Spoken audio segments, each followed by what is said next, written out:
Episode 1: What to do in the hospital after 72 hours. No TV. Barely any visual eyesight in your right sphere. It's starting to come back now. Got a blanket dropped off today. Very nice. My cousin Lauren dropped it off. If you ask me, it could have used a little laundry and some Canestin detergent, maybe, because it's a little ripe. Maybe that could be me too, though. I haven't had a shower the whole time I've been here. They put a huge expansion onto the emergency wing. No showers. I bought some shampoo at the gift shop in hopes that I could find one. I bought a book at the gift shop too. The old biddies in there asked. They said, "Is it going to be a racy book?" And I said, "No, sorry ladies." I had them all laughing. But another way to entertain myself, well, for anyone to entertain themselves, is to look for design flaws in maybe the room that you're in, and I found one. You see, the curtain that draws across the double doors in my room has a fatal design flaw. There's no separation in the middle, so when the staff come into the room, they get tangled up like it's a spider web. The nurses know to come through the adjoining room. Let's take a look. I can't flip my screen around. We can look this way. Technical difficulties. So as you can see, the adjoining room. Now there is the single curtain that's not split over the double doorway. I'm like a fat little spider waiting for my prey. I gotta be careful not to laugh too much.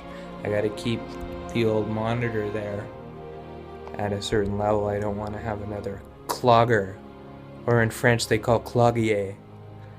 Anyway, I'm gonna tune in a few minutes when I can see the dinner lady's feet come under the door with her giant tray of scrumptious gourmet food. What's the Skinny? Episode 1 continued. So no dinner lady has come yet. No legs have appeared under the curtain, so I can't show you the trap I've embroidered for them. But I can tell you that the book that I purchased from the gift shop, which was suggested by the large crew of old ladies that work there, very heavily staffed gift shop. I wonder if they might be volunteers, then that would explain why there's 14 of them working in there. Very nice ladies, but they had suggested that I get a racy book for my time here. And I declined and got a good mystery story. And in the time since my last broadcast, I read the first page or two. And it happens to be a very explicit sexual nature scene. So I guess the ladies were right. I chose a bad one, a naughty one. I guess I'm on the naughty list. I don't really know what to do about reading a racy book when you're in a room with windows where people can kind of see you. I do have a bathroom.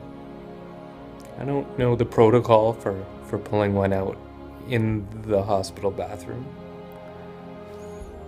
when you're a stroke risk and on blood thinners. I don't know if the blood thinners affects that sort of activity. I know that I'm not supposed to elevate my heart rate, so it could be one final bathroom adventure if I were to partake. I think I'll wait for a sunnier day for that one.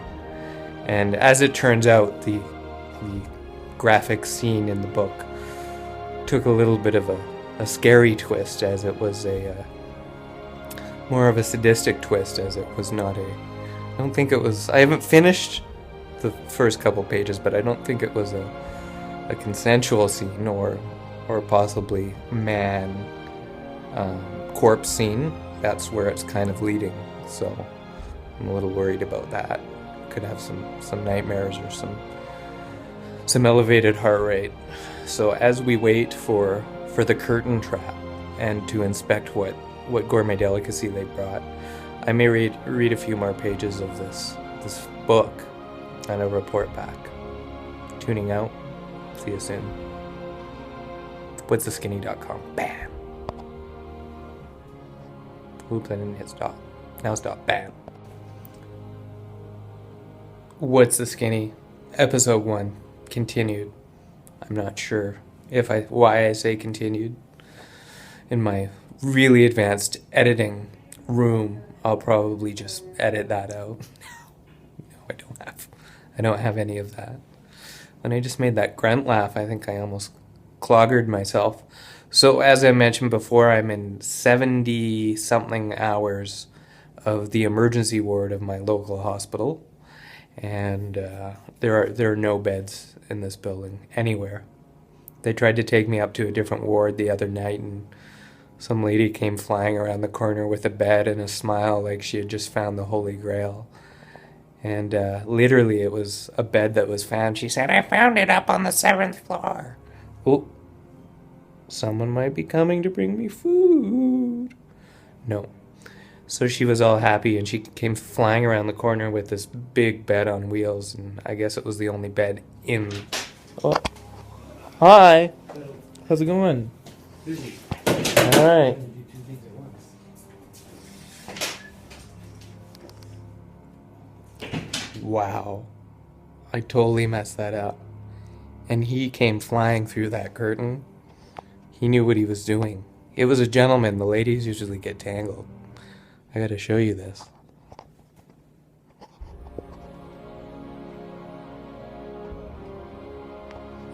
He basically went through the curtain. And he was kind of... Well, I've seen him a few times in the last few days, and he was a little abrupt. He scared me a bit. He said busy. Like all the staff here, I blame... well, I'm still alive, so I have nothing to blame anyone on. They've done a great job here, but it's very clear that all the doctors, nurses, and staff are way over-patiented. They're serving too many people, they're understaffed, and 72 hours of close examination. Actually, only about 36 for the first 36 hours after the stroke. I had a bit of a headache. It was about a 10 out of 10, and I just slept. It was kind of like being like, I don't know if can one be fisted in their face? I guess that's just a punch, but if one could be fisted in the face, it's like I was being fisted for 36 hours, and then I woke up. And since then, I've been able to observe the happenings of the hospital. And my heart goes out to the staff. There was one neurologist for my city and another city, like 1 million people. There was one neurologist on call this weekend. So that's why they didn't figure out I had a stroke till Monday. I just thought about something. If you study something in university and you don't finish it, but you still put it on your resume. For example, I went to Malaspina University College, that's now known as VIU, Vancouver Island University.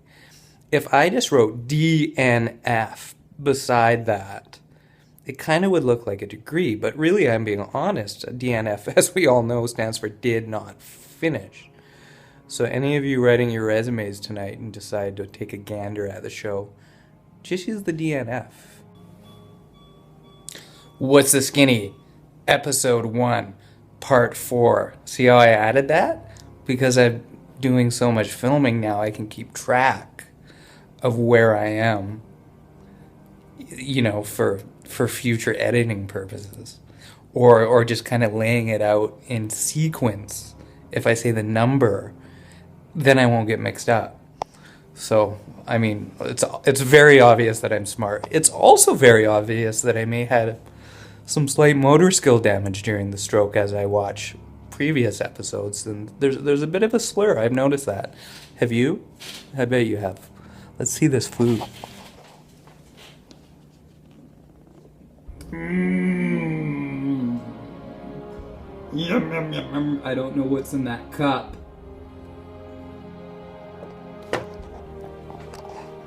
To be honest with you, it looks okay.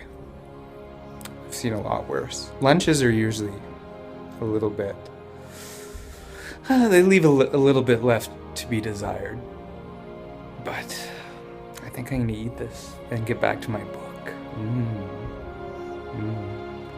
I don't really have much else to report. You saw the dinner, it wasn't exciting. You saw the trap I set. It was foiled.